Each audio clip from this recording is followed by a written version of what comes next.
ভাত ভাজা নামটার সাথে বাঙালিরা যারা বেশিরভাগ মেসে বা হোস্টেলে থাকে ভালোই পরিচয় আছে। তো চলুন শুরু করি আজকের এই রেসিপিটি। এটা বানাতে বিশেষ কিছু উপকরণ লাগে না, ঘরেই থাকে সব কিছু। তো চলুন শুরু করা যাক।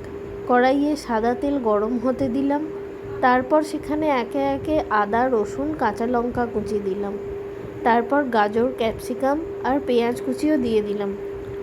তারপর একটু ভাজা ভাজা হয়ে গেলে ভাত আর চিংড়ি মাছটাও দিয়ে দেব।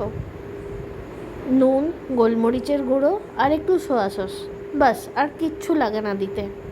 আদা রসুনটা এখন কাঁচা গন্ধটা চলে যাওয়া পর্যন্ত এটা একটু ভাজতে হবে।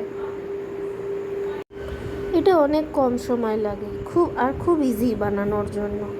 আপনারা চাইলে ট্রাই করতেই পারেন। এটার সাথে কিন্তু আবার ফ্রায়েড রাইসকে গুলিয়ে ফেলবেন না। ফ্রায়েড রাইস এক জিনিস আর ভাত ভাজা হলো আর এক জিনিস। আমার কিন্তু ভাত ভাজাটা ভালোই লাগে। আপনাদের কেমন লাগে অবশ্যই জানাবেন। আর আপনারা কি কি ব্যবহার করেন? অনেকে ডিম দেয়, অনেকে টমেটো দেয়, আমি সেইগুলো দিইনি, কিন্তু হঠাৎ করে আমার ইচ্ছা হলে একটু কেতা মারি, সেই জন্য একটা ডিমের পোচ বানিয়ে ওপর থেকে গার্নিশের জন্য দিয়ে দিলাম।